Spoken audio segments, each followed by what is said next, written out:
No sé ustedes, yo lo echaba de menos y por suerte llegaron los resultados del tercer trimestre. Nos volvemos a ver las caras por las siguientes 6-8 semanas hablando de los resultados, aprendiendo a leerlos. En este primer video de la temporada vamos a hablar de todas las empresas que están saliendo ahí a continuación, así que no perdamos más tiempo, ya saben lo que viene. ¡Comencemos!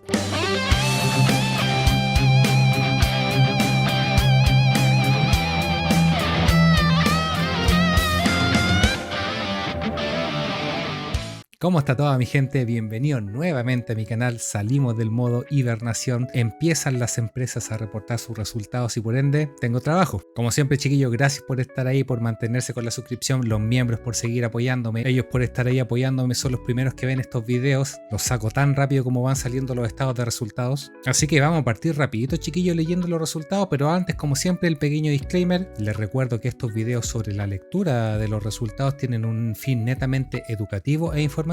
Educativo para enseñarles cómo deben ir leyendo estos estados de resultados e informativos para que vayan viendo cómo van las empresas en las cuales ustedes están interesados. Importante, fundamental, que hablar de estos resultados no implica para nada que sea conveniente o no invertir en estas acciones. Los resultados son una patita de todo este análisis. Estilo de inversión, aversión al riesgo, precio, valoración, entendimiento de la industria y un montón de parámetros más. Todo ello determina si es conveniente o no invertir en una acción. Por sí solo la lectura de resultados no lo es para nada. Así que no perdamos más tiempo, chiquillos, partamos con los resultados. Vámonos con Parque Arauco. Una Parque Arauco que reportó casi 23 pesos por acción de utilidad, 5 pesos menos si lo comparamos con el trimestre comparable del año anterior, a pesar de que a 9 meses va parejito, va un poquitito más arriba, en positivo, y llama la atención de cómo es posible que esté ganando menos siendo que el negocio está ingresando más. Entonces toca leer, ver qué está pasando en cada una de estas líneas para entender por qué se está dando, digamos, vuelta la tortilla. Entonces, ¿qué tenemos? Ingresos por arriendo subiendo, ¿cierto? Y los costos asociados a arriendo subiendo en una menor proporción. Por lo tanto, ya tenemos una subida relevante de más o menos un 20% en la ganancia bruta. Súper bien hasta ahí. Y ojo que para quien no quiera calcular porcentaje o lo quiera ver de forma gráfica de otra forma, los análisis razonados de Parque Arauco son muy buenos, son muy explicativos y aquí tenéis las variaciones que yo les estoy leyendo, de las que calculo a la rápida, por si alguien lo quiere ver con más calma. Entonces partimos súper bien. Luego, ¿qué tenemos? Aumento en el gasto administrativo, más de un 20%. Vamos a aprovecharnos aquí del análisis razonado en un 21%. No es bueno que el gasto administrativo te suba más a un mayor ritmo que lo que lo hacen las ventas. Luego tenemos ajustes contables, que en este caso me hablan de deterioro de cartera, posiblemente de las propiedades. Son montos poco relevantes en todo caso para el total. Por lo demás está perdiendo menos plata que el año anterior, así que súper bien. A pesar de que si lo vemos a 9 meses es diferente la foto. Otro ingreso disminuyendo la mitad y otros gastos por función también, triplicándose el gasto. Entonces, si se fijan, lo hicimos súper bien con el tema de las ventas, pero después los gastos operacionales, la suma de esto, todos van pegando, aumentando lo administrativo, disminuyendo otros gastos. Entonces esa diferencia de 10.000 millones de pesos, creo que el número, la cifra, ya después la ganancia operativa ya van siendo solo 7, se me perdieron 3 en el camino. Luego que tenemos los ingresos financieros también disminuyendo, el pago de intereses de la platita que tengo guardado no me genera tanto interés. Costos financieros, fíjate cómo aumentando el costo por los intereses de la deuda. Todo eso me sigue restando. Ganancias por método de la participación también sumando, menos que el año pasado, pero sigue sumando. Diferencias de cambio que son montos poco significativos. Y aquí es donde tenemos finalmente el número principal, unidades de reajuste. Ese finalmente el que hace que se me dé vuelta la tortilla. Si nos fijamos ahí, después de la ganancia antes de impuestos ya es menor respecto al año anterior, siendo que habíamos partido de algo positivo. Y si uno se va a la nota 28 o se lo va a ver al razonado, aquí te lo están explicando que aumentó un 200% y un poquito más, y aquí te lo explican por un mayor stock de deuda en UF. Por lo que estaba leyendo, emitieron bonos en este trimestre, hicieron un recambio, una actualización de la deuda, pagaron deuda vieja y adquirieron deuda nueva a través de bonos y deuda bancaria, lo vamos a ver después en el estado de flujo. Entonces esa actualización de la deuda que está neteada por UF, eso hace que, de acuerdo a cuánto suba la UF, te pega el reajuste. De ahí es que ese número haya crecido en esa cuantía y que luego del correspondiente pago de impuestos, que se nota bastante proporcional, llegamos a la utilidad después de impuestos, digamos. Ahora, este número de acá, ¿bueno o malo? Los resultados están fresquitos, chiquillos, no han aparecido aquí en TIKR todavía. Casi 23 pesos por acción, muy parejito con los trimestres anteriores, menor que el trimestre comparable, sí, pero miren la foto para atrás, po. Ahí ustedes me dirán si son buenos, son malos, les gustan, no les gustan. Ahora, al margen del beneficio, recordemos que aquí para las empresas del tipo mall, que son más inmobiliarias, hay que sacar la foto con los FFO, que ya lo vamos a ver, y también echar una miradita al estado de flujo para ver cómo está la plata realmente, sacando un poco de lado los efectos contables. Que tenemos a 9 meses meses, recuerden. Esto no se ve por trimestre, se ve acumulado. Fíjate los flujos operativos, creciendo más o menos ¿cuánto? ¿Un 40%? ¿Un 30%? El negocio generando mucho flujo y principalmente viene del aumento de las ventas. ¿Qué tenemos luego? Los flujos de la inversión disminuyendo respecto al año anterior y siendo cubierto totalmente por el flujo operativo. Aquí cuando hablamos de CAPEX siempre nos fijamos en las compras de propiedades, plantas y equipo, pero Parque Arauco, al ser una especie de mall, yo creo que también deberíamos incluir aquí los activos de largo plazo, que aquí no me está detallado, pero puede ser compra de terreno, compra, adquisiciones, qué sé yo, y tener cuidado también aquí con el tema de los intereses, que los intereses generalmente van aquí en los flujos de la financiación. Si los quieren dejar en la inversión, ok, perfecto, no hay problema, pero sepan interpretarlo, que en el fondo es plata que está llegando por algún préstamo, por algún arriendo, qué sé yo. Entonces ahí ojo con ese tema, pero al margen de donde vaya, lo sume o lo reste, el flujo por la inversión ajustado, el que veis aquí, o si tomáis solamente este como CAPEX, qué sé yo, todo es cubierto por el flujo de la operación. Así que el negocio va súper bien. ¿Y qué tenemos luego en los flujos de la financiación? Vemos como pidió deuda nueva, más o menos 50.000 millones de pesos, pidió los bonos que les estaba comentando, lo que estaban viendo ahí en el tema del reajuste, que sumó 110.000 millones de pesos, y pagó deuda vieja, 76.000 millones de pesos. O sea, sumando y restando, le aumentaron los pasivos, tiene mayor carga financiera. De hecho, lo podemos ver aquí cómo ya está pagando más intereses a raíz de tener más deuda. Lo veíamos en el estado de resultado también. Pero aún así no son números que sean alarmantes. O sea, el flujo de la operación lo cubre todo en este momento. Y eso, recuerden, lo vemos en el balance, y que en este caso lo vamos a ver a través del análisis razonado. Fíjense, le crecieron los pasivos financieros de corto plazo, disminuyeron ligeramente los de largo plazo, pero si tú sumas el total, no es que te haya crecido mucho más, y tenéis que verlo en función de cuánta plata está entrando, y el mismo Parque Arauco te lo comenta acá. Si lo vemos por deuda financiera neta EBITDA, te bajó el ratio ligeramente, que el EBITDA no es un ratio muy utilizable en este tipo de industria, lo podemos tomar como referencia, pero no es el ideal. El ideal aquí es deuda financiera neta para el patrimonio, que ahí le creció ligeramente, pero estamos lejos de los límites que tienen establecidos que pueden implicar problemas. Así que desde ese punto de vista no hay mayores problemas con Parque Arauco. Y lo que siempre les digo, en este tipo de industria lo que manda, lo más importante son los FFO. Y aquí lo tenemos pues explicado por la empresa, creciendo en un 20% más o menos. Fíjense el historial de cómo han ido creciendo los FFO en la comparativa con los terceros trimestres de cada año. Ojo, no son trimestres consecutivos, son los terceros trimestres. Pero aquí también habría que ver el tema del FFO ajustado. ¿Por qué? Porque aquí también están metiendo el tema del reajuste. Entonces, claro, cayó ligeramente un 3%, pero que tiene que ver netamente por un cambio, una actualización de la deuda. Si hacen la mirada a largo plazo, ya tienen claro cómo es el comportamiento de esta cuestión.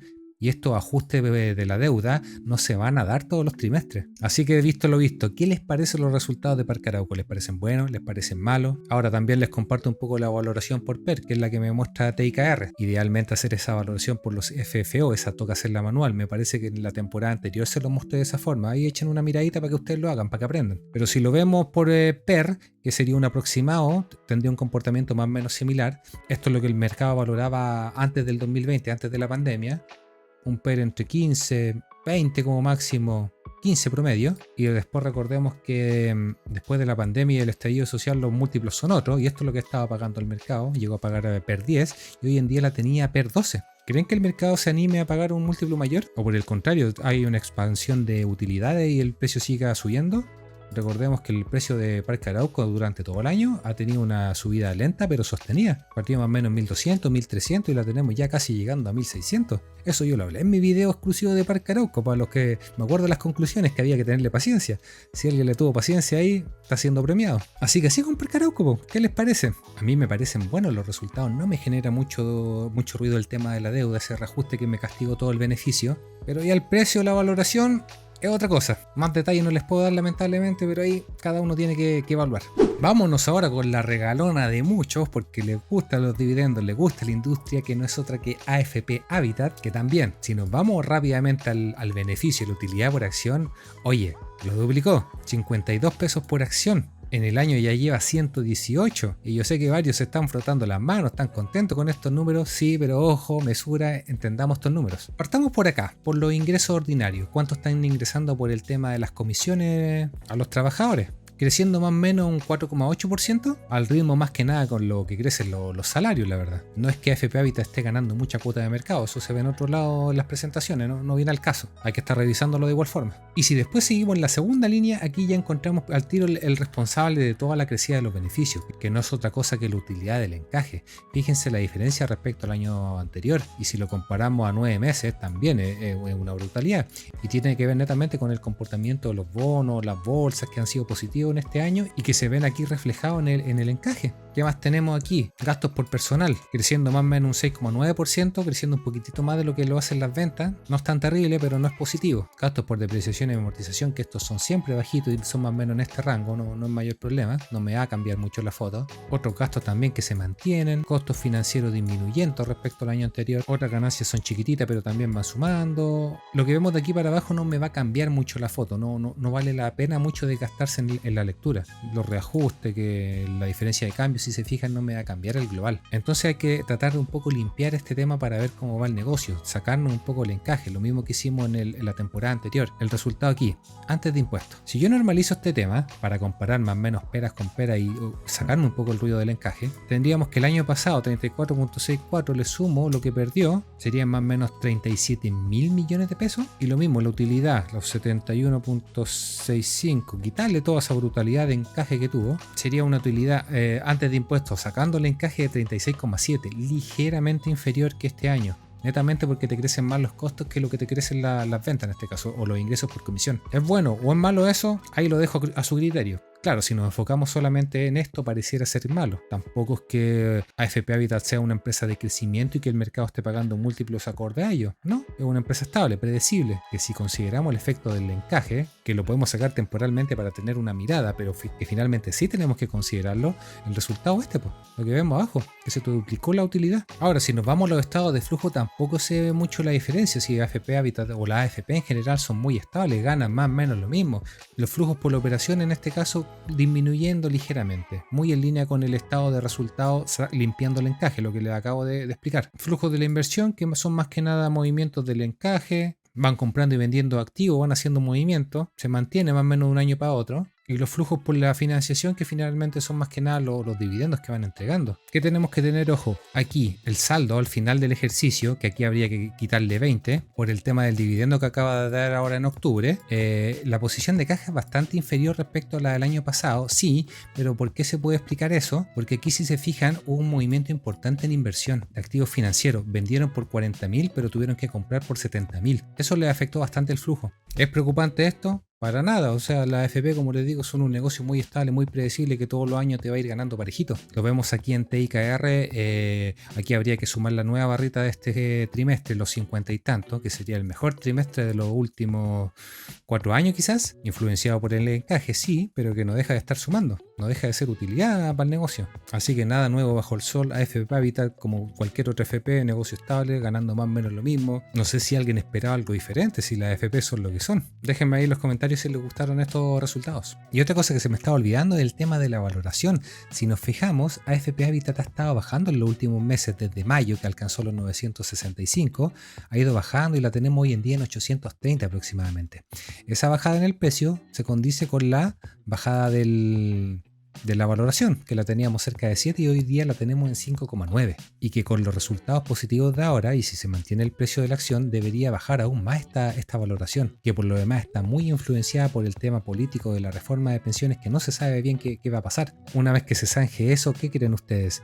¿La valoración va a ajustarse a la baja? ¿Va a volver al histórico o similar al histórico? ¿Creen que tienen más espacio de subida o de bajada? Hay que compararla con el resto de las AFP, con el resto de industrias. Otras industrias a valoraciones similares son tan predecibles, te entregan harto dividendo, tienen mejores perspectivas quizás. Ahí todas esas conjeturas dependen del inversor, ahí tiene cada uno que evaluarlo si es mejor o peor, si la guata le da o no. Se podría decir, creo yo, a lo menos, que AFP Habitat está en un punto Interesante. Seguimos avanzando ahora con Sonda, que si rápidamente lo vemos, disparó más o menos en un 50% el beneficio por acción de un trimestre a otro comparable. Pareciera ser bastante, pero les digo desde ya que hay varios detallitos que tenemos que fijarnos. Por ejemplo, en un principio partimos bien, ganancia bruta aumentando más o menos un 10%. Eso quiere decir que estoy vendiendo más, lo cual tiene sentido con lo que estamos viendo aquí abajo. Pero tenemos varios detalles como les digo. Si vemos ahora los gastos operacionales, aquí principalmente el gasto por administración, aumentando algo así como menos de un 10%, muy en línea con lo que estamos viendo aquí en la ganancia bruta,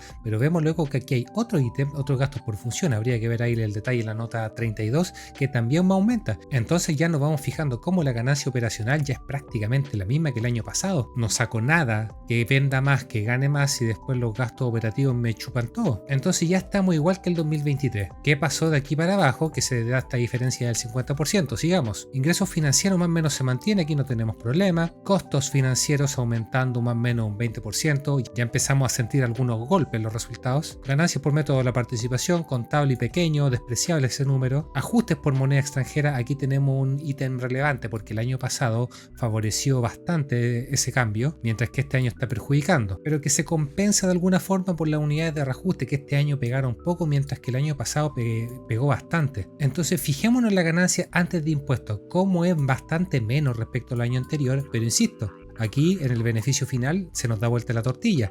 ¿Qué pasó? Bueno, aquí lo estamos viendo, pues. Aquí está el detalle, los famosos impuestos. Fíjate cómo el año pasado pagó una barbaridad de impuestos proporcionalmente hablando, prácticamente la mitad de lo que había ganado antes de impuestos. Eso no es normal, yo siempre les digo, las empresas tienden a pagar el 27% que es lo corporativo a un año. Y fíjate este año como prácticamente no pagó nada, pues. Este trimestre quiero decir. Entonces claro, pues si el beneficio del año anterior le restamos esa cantidad brutal de impuestos y al de este año no le resto prácticamente nada, ahí se me da vuelta todo. Y ahí llegamos a este número que es bastante mentiroso. Por eso, para estos casos, para tener una mirada más limpia, lo mejor creo yo es ver el número a 9 meses. Ahí ya lo vamos viendo un poquitito más limpio. Si uno hace el cálculo aquí del impuesto pagado respecto a la ganancia antes de impuestos, justamente este va como en un 40% en el 2023 y el del 2024 también anda por ahí. 35 quizás 40, faltando un trimestre, ahí debiera tender a los 27 corporativos. Entonces, bajo esa mirada, fíjate cómo Sonda es un negocio que cada vez gana menos. Aquí lo estamos viendo en TIKR, el beneficio por acción,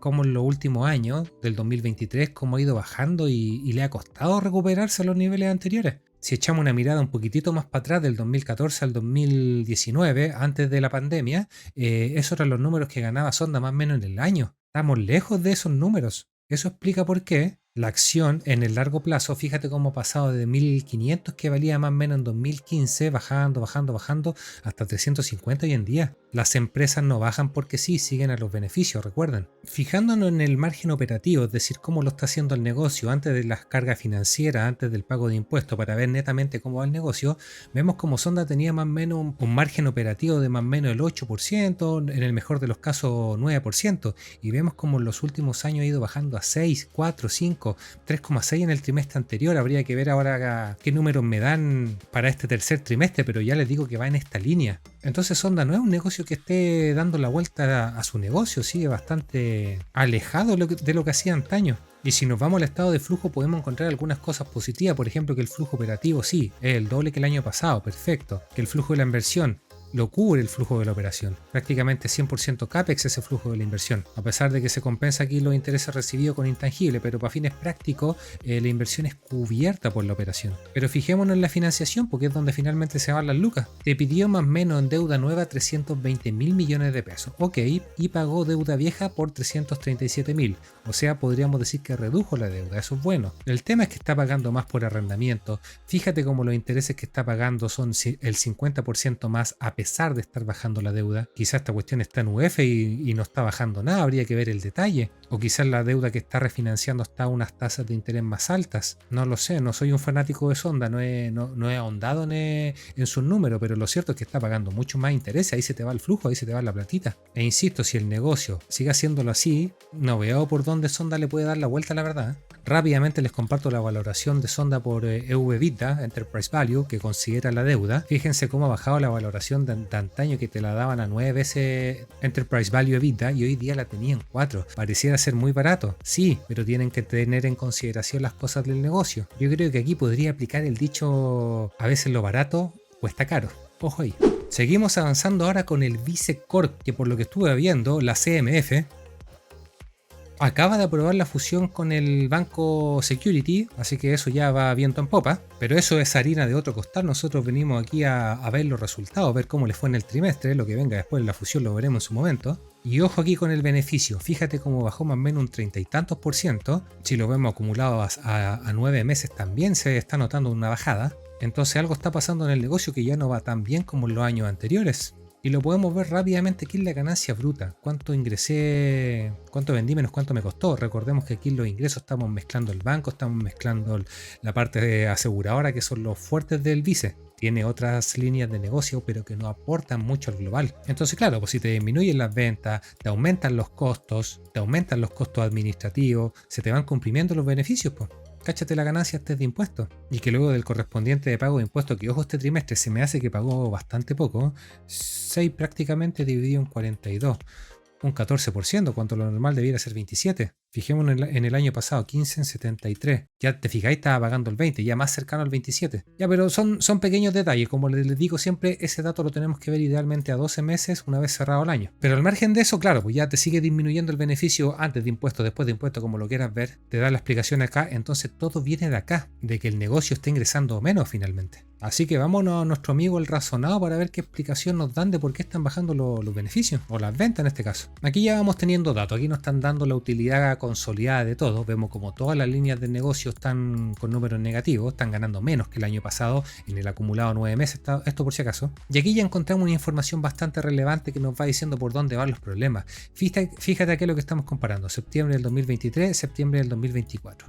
La barrita azul dentro de la barra general, que es el banco, aquí nos está diciendo Banco Vice, fíjate cómo finalmente aumentó la utilidad. O sea, el banco está haciendo las cosas bien. Donde tenemos problemas, y lo estamos viendo acá en la parte verde, la barrita verde, es en la parte aseguradora, en Vice Vida. Fíjate cómo la utilidad del año pasado comparable pasó de 25.000 a apenas 1180, creo que esta cuestión es un número muy chiquitito. Ya gráficamente se nota, ya sabemos dónde está el problema. A pesar de que en el global a 9 meses todavía el Vice Vida sigue aportando más o menos el 30%. ¿Y por qué? Porque aquí lo tenemos, en marzo tuvo una utilidad importante. Esa se está echando al hombro todo lo que viene el resto del año, porque si nos fijamos en el segundo trimestre, en el tercer trimestre, bastante flojito el Vice Vida, no así el banco, parejito. Entonces, para los que están ahí invirtiendo en Vicecorp, que muchas veces lo miran como solamente el banco, ojo ahí que tiene otra patita que pesa bastante, no es como el resto de bancos que son un poquitito más independientes. Te podéis fijar netamente en la parte bancaria, olvidarte de la aseguradora. El Security se me viene a la mente, por ejemplo, que tiene la parte aseguradora mucho más chica. Entonces uno escarbando en el razonado se pone a leer que el banco Vice, que han subido las colocaciones o han disminuido, da lo mismo, no lo voy a leer porque no viene al caso. Donde me quiero centrar es aquí está la utilidad del banco Vice por si acaso, si se fijan es relativamente parejita, ha bajado sí. Los bancos grandes no han bajado tanto como el Vice como el Security, ojo ahí. Donde los quiero llevar a este cuadro, que aquí está consolidado 9 meses, no nos va a servir, se los voy a mostrar después en otra parte. Pero quiero un poco ver la explicación. Análisis de los resultados del Vice Vida, por ejemplo. El resultado acumulado asciende a tanto, que es una cifra inferior en tantos millones respecto a lo acumulado del 2023. Ya, algo está disminuyendo el resultado, eso ya lo sabemos. Esta menor utilidad se encuentra asociada principalmente a un resultado menor de las inversiones financieras en renta variable e inmobiliaria. O sea, renta variable. Me imagino que está ahí distribuido en diferentes instrumentos el Vice Vida, diversificado en renta extranjera, renta chilena, que en general en el 2024 le ha ido bastante bien. ¿Cómo se explica que el resultado sea menor que el año pasado? ¿Será acaso que está castigado aquí por la parte inmobiliaria? No lo sé. Sobre todo si después vemos la prima directa que aumentó un 18%, en donde las rentas vitalicias disminuyeron ligeramente, las líneas de seguro aumentaron, seguros colectivos aumentaron, seguros masivos también aumentaron, y aquí te insisten que este tema tiene que ver con los resultados de renta variable. No lo sé, habría que ver la cartera del Vice, ver en qué están invertidos estos viejos y de por qué les fue tan mal. Yo al menos esto no me lo termino de comprar, así que ¿qué toca? Seguir escarbando. Y aquí que nos toca ver en el estado de resultados la nota 28, los costos. ¿Por qué? aumentaron proporcionalmente más que las ventas, lo estamos viendo acá, vámonos a la 28. Aquí en la nota 28 tenía un cuadro resumen en donde te distribuye más o menos cuánto costó más o menos cada una de las áreas. Si se fijan aquí, Banco Vice, Vice Vida, Matrices y otras filiales, lo podéis ver a 9 meses, a 3 meses, como te acomode. Aquí donde yo quiero apuntar en este ítem de acá, en los comparables. Fijémonos los costos asociados, cómo pasó de 212.000 millones de pesos el trimestre del 2023 a 290.000, le aumentó bastante. ¿Y cuál es el detalle? Que si nos fijamos en el 2023, ganó 262.000 menos el costo, 212, ok, le quedan 40.000 millones de pesos. 40.000 millones de pesos, ahí es un número muy grande. Ok, el negocio de los seguros le deja margen, perfecto. Pero si nos fijamos este año, pasamos de 307 de ingresos menos 290 de costo. Ya me quedan 17.000, me bajó en la mitad más o menos el margen de un trimestre para ahora otro comparable. Entonces si nos vamos a ver, chuta, ¿qué pasó? ¿Por qué subió tanto esta cuestión? ¿Por qué subió más que el ritmo de venta? Aquí está el detalle, aquí está el culpable. Costo de los siniestros en la intermediación. Y es lo que tiene complicado este tema de los negocios de los seguros, que las primas que yo llego a cobrar me cubran todo el costo de los siniestros. El negocio de aseguradores es un poco complicado, la verdad. Y si no lo manejamos y no lo entendemos, nos podemos llevar sorpresas como esta y después no la entendemos. Esto es una pincelada muy básica de lo que les estoy mostrando el porqué. De ahí a entenderlo ya hay que entrar a hilar fino, a hacer cirugía. No es el fin de este video. Así que se anota 415 pesos por acción este trimestre, que todavía no está cargado aquí en TIKR, debería estar aquí un poquitito más bajo del trimestre anterior, y sería uno de los trimestres más bajos desde el 2020, quizá el único más bajo fue el 31, el primero del 2023. Ahí ustedes me dirán pues si creen que es temporal, si van a empezar a hacer eso los beneficios del Vicecorp, me dirán si es bueno o malo. Yo tengo clara mi visión, y esta es la valoración que tenemos a día de hoy del Vicecorp, la tenemos más o menos un ratio PER de 7 veces. Ahora que esta cuestión se actualice, seguramente debería subir un poquitito el ratio PER. Ahí yo les pido que hagan el cálculo manual, puede que suba 7.5, quizá 8, no creo que suba tanto como 8. Por lo demás, si sube la valoración y baja el precio, al final quedamos igual. Va a depender de dos mercados lo que haga el día lunes. Así que ahí ustedes me dirán, pues, buena opción, mala opción Vicecorp, les gustan los resultados. Recuerden que ahora con la parte de la fusión, ahora que está todo aprobado, yo me recuerdo haber leído por ahí en una línea del Vicecorp un aumento de capital seguramente para terminar la absorción del security. Ojo con Vicecorp, cuidado. Seguimos con otra que es bien dividendera y por ende bien regalona de la comunidad, que no es otra que Pehuenche, que reportó resultados y si nos vamos en la parte baja, 72,43 pesos por acción. Y si uno se va a TIKR y dice, chuta, oye, ya está subido el resultado tan rápido, en menos de 12 horas lo hicieron, pero ojo, aquí está el 30 de junio. ¿Cómo? ¿Se repitió el semestre anterior? Bueno, cuento corto, chiquillos, los de Pehuenche se pifiaron. Aquí estamos viendo el estado de resultados del segundo trimestre con el del tercer trimestre. Fíjense cómo la parte derecha que informa la parte trimestral es exactamente la misma. Se pifiaron, no actualizaron ese número. El que sí está correcto es el consolidado 9 meses, si se fijan acá. Ahí los números son diferentes.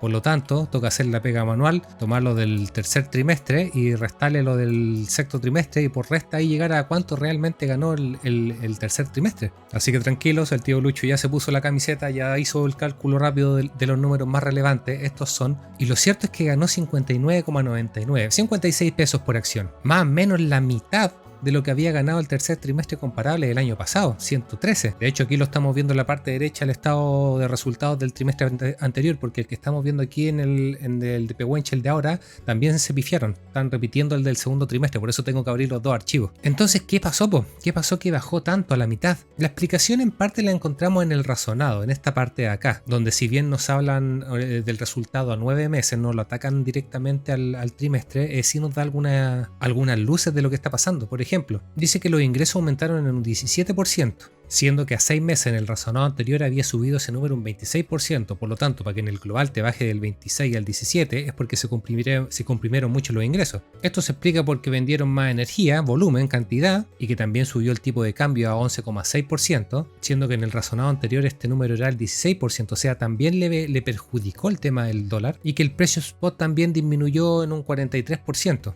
Siendo que en el resultado anterior, el que cerraba el primer semestre, este número era casi de un 50%, por lo tanto ahí mejoró ese tema. Es un poco tedioso, chiquillo, tener que estar viéndolo así, pero lamentablemente no tenemos opción, como Pehuenche hizo más la pega aquí. Pero resumiendo, es obvio que va a ganar la mitad, 56 pesos por acción respecto al trimestre anterior, 114. Es obvio si los ingresos partieron bajo, De ahí para abajo todo se mantiene. Fíjate cómo este trimestre ingresó solamente casi 60.000 millones de pesos. O 60 billones, aquí siempre me pierdo con la cifra, chiquillos. Entonces, claro, pues si te bajaron los ingresos por venta, es obvio que todo lo que venga para abajo, que es más o menos parejito, ya les digo, también se traduzca en lo mismo. Si uno analizara las diferentes líneas que no les completé a continuación, no nos perderíamos mucho, la verdad, porque Pehuenche es muy parejita, los gastos de depreciación y amortización, por ejemplo, son muy parejitos, los gastos contables aquí de ingresos financieros, costos financieros son menores, de ahí a que los números más o menos se nos vayan manteniendo en la medida que va bajando. Prácticamente desde los ingresos que tenemos acá hasta el beneficio antes de impuestos te baja muy poco en marginal, y eso es lo que tiene Pehuenche, que es una empresa que tiene unos márgenes muy buenos. Por lo tanto, sí, parecieran ser malos los resultados si uno lo compara con el trimestre comparable, pero siempre yo les digo, ampliemos la mirada. Y aquí la tenemos un poco en TIKR, pues tendríamos que anotarnos ahora 56 pesos por acción, más o menos aquí un poquito más abajo, muy similar a esta barrita que estamos viendo acá. ¿Les parecen buenos o malos los resultados? Tenemos algunos trimestres que sí, les fue muy bien a Pehuenche, pero no creo bueno considerar esos trimestres como estándar, sobre todo el que estamos comparando ahora. Si lo vemos del 2022 para atrás, el resultado definitivamente es de los mejores. Si lo comparamos con los últimos trimestres, es un poquitito más flojo, sí, pero tampoco muy alejado. Entonces ahí tienen que tener clara la foto en la interpretación de estos resultados. Puede que le parezcan buenos, puede que le parezcan malos, ahí ya va a depender de la lectura de cada uno. Ahora fijémonos en una cosa muy importante, la valoración por PER. Fíjate, acuérdate que esta te considera los últimos 12 meses y como ya salieron los resultados, esta vamos a tener que eliminarla. Por lo tanto, la vamos a calcular manual considerando los últimos resultados más los últimos 3. Me da que el resultado de los últimos 12 meses son 260 pesos por acción, que dividido al precio actual de la acción me da un PER de 9,9. Si se fijan en TIKR la tenemos actualmente en 9,7. ¿Por qué? Porque al momento de actualizar los precios se me va a ajustar el ratio PER. Pero esta es la visión de largo plazo, pues. La llegamos a tener en lo peor de la pandemia, el estallido social, como a 4 o 5 veces. Lo que se pagaba antaño eran 15 veces, un poquito más, un poquitito menos. ¿Qué creen ustedes? ¿Está cara? ¿Está barata? ¿Creen que tiene margen de subida, de bajada? ¿Creen que los beneficios se van a mantener en esta línea? ¿Van a bajar? ¿Van a subir? Recordemos que en las empresas eléctricas es muy difícil predecir. Podemos estimar más o menos el volumen de energía que venden, pero el precio, sobre todo Pehuenche, que es puro precio spot, no hay contratos con privados asociados, es un poquito más complicado. No lo sabía hasta que presentan los resultados. Yo al menos no, metiéndome en la página del coordinador, no fui capaz de descubrir cómo proyectar ese precio. Así que ahí déjenme en comentario qué les parecieron estos resultados. ¿Les gusta o no les gusta? Quizás les gusta otra empresa. Ahí los voy a estar leyendo. Eso sería todo por este video. En el AM me cambió la fecha. Originalmente lo anotaron en la página de la CMF para el 25. Vi que la cambiaron. Parece que lo van a reportar el día 28. Así que van a ir en el siguiente video en el AM. Se vienen semanas bien cargadas con resultados. La próxima semana les voy a sacar 2 videos. Uno exclusivamente del día martes y uno de los resultados del día miércoles. Así que déjenme ahí en comentarios qué les parecieron estas primeras empresas que están reportando. ¿Las tienen? ¿No las tienen? ¿Les gustaron? Si les gustó el video, chiquillos, como siempre, denle like a los miembros del canal. Chiquillos, muchas gracias por estar ahí apoyándome, patrocinándome, haciendo posible estos videos. Así que no les quiero dar mucho más la lata. Nos estaremos viendo la próxima semana con más resultados, con más empresas. Así que ahí manténganse atentos. Cuídense, chiquillos, que estén bien. Nos vemos. Chao.